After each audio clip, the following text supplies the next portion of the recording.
Okay. In this topic, we shall discuss about the electric potential produced by a group of charges at a particular point P. And we so far know that charge due to a positive charge, potential due to positive charge is positive, and that of due to negative charge is negative. But keeping that in mind, we shall be doing the simplification. That is simple mathematics, nothing to bother about this. तो ये एक point P है, where we have to find the potential. अब ये एक charge Q1 है, इसका distance यहाँ से क्या है R1 है. अभी हम ये मान के चल रहे हैं कि ये जो पॉइंट P है ये ओरिजिन पर है, यानी उसका पोजीशन वेक्टर क्या होगा 0. तो ये सारे डिस्टेंस उसकी R1, R2, R3, R4 है. तो यहाँ पे क्या करेंगे, सबसे पहले जो हमारा पोटेंशियल Q1 प्रोड्यूस कर रहा होगा उसकी वैल्यू लिख लेते हैं. मान लेते हैं थोड़ी देर के लिए सारे चार्जेस क्या है पॉजिटिव है. तो पोटेंशियल ड्यू टू Q1 क्या लिखेंगे, V1 इज इक्वल टू क्या होना चाहिए 1/4 pi epsilon not Q1 upon R1. Similarly V2 क्या हो जाएगा 1/4 pi epsilon not Q2 upon R2. इस तरीके से ये हम आगे बढ़ते जाएंगे. और सपोज हमारे पास एक लास्ट में चार्ज है Vn, nth वाला जो चार्ज होगा 4 पाई epsilon not Qn over Rn. Rn क्या है कि उस पॉइंट P से जो nth वाला चार्ज है उसके डिस्टेंस की बात कर रहे हैं. Now total potential at point P, so net potential at point P क्या होना चाहिए, सारे पोटेंशियल यानी सारे टर्म्स को एक साथ सिंपली ऐड कर देंगे तो हमें नेट इफेक्ट मिल जाता है. इसमें ज्यादा दिमाग लगाने की जरूरत नहीं है, सिंपल इसको ऐड करते जाएंगे. तो V is equal to V1 plus V2 plus V3 और Vn.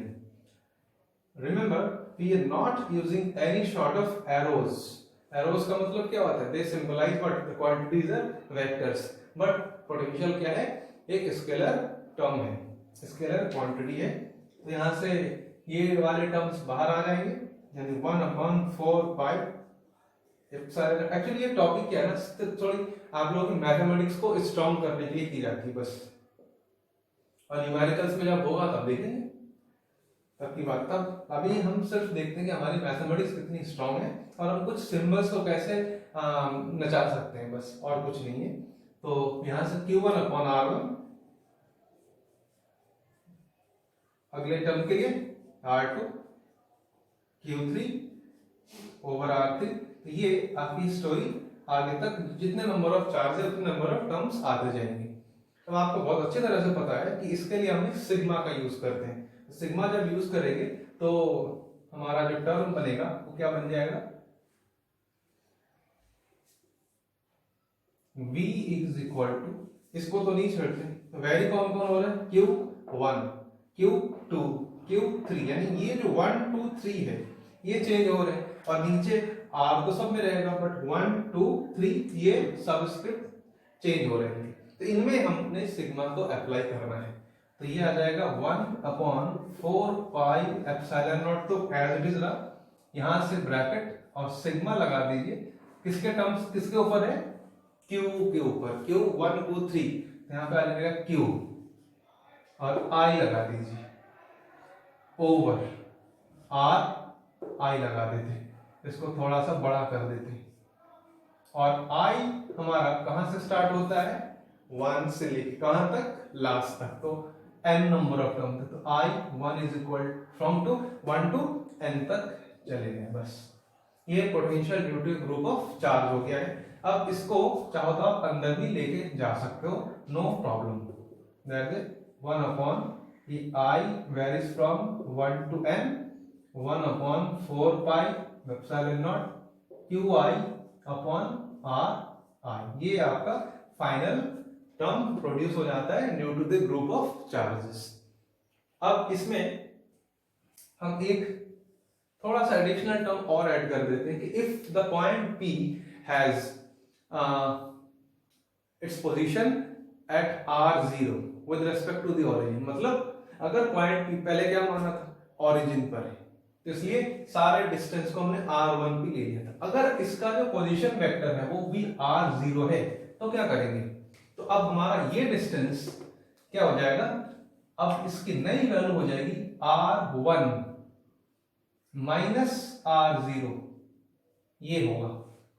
ये हम पोजीशन वेक्टर डिस्टेंस की बात कर रहे हैं, तो यहाँ पे हमको थोड़ा सा ये वाला सिंबल वेक्टर के फॉर्म में लेना पड़ेगा क्योंकि हम डिस्प्लेसमेंट की बात कर रहे हैं। तो ये वाला टर्म किस में कन्वर्ट हो जाएगा, r2 माइनस r0, ये सब r0 इसमें से सब्ट्रैक्ट होता जाएगा।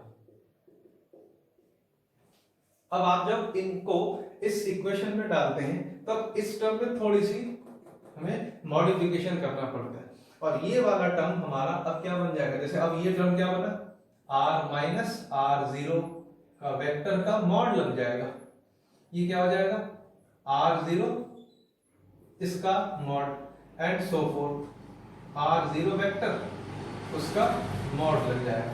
ये ध्यान रखिएगा कि हमने पोजीशन P को, यानी जिस पॉइंट में हमें फिर पोटेंशियल निकालना है वो ओरिजिन पर नहीं है, वो कहां पर है, r0 पर है।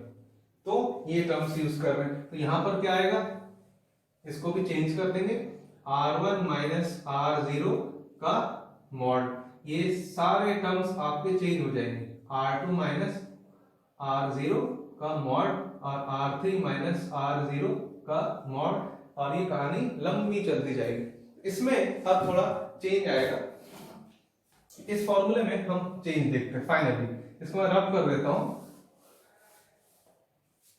हमारा जो लास्ट टर्म बनेगा v is equal to 1/4 pi epsilon not qi upon, अब देखिए इसमें एक चीज कांस्टेंट है, वो क्या है, r0, सब में लास्ट में माइनस r0 आ रहा है, तो वैल्यू काउंट कर रहे हैं 1 2 3 वाले टर्म्स, तो r i minus r0 vector लगा दिया, इसका मॉड लगा दिया, और यहां पर आप सिग्मा यूज कर लीजिए, हो गया, या इसको जनरली सिग्मा को बाहर रख दीजिए, तो 1/4 pi epsilon 0 qi over ri minus r0, ये आपका फाइनल टर्म बन रहा है, that is the potential due to a group of charges.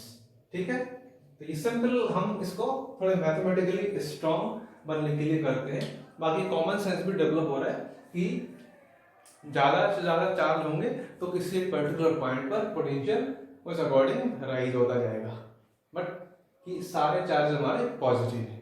अगर इनमें से कुछ माइनस प्लस वाले भी हों तो अपने आप कट शॉर्ट होते जाएंगे। ठीक है, प्लीज इसको नोट कर लेते हैं।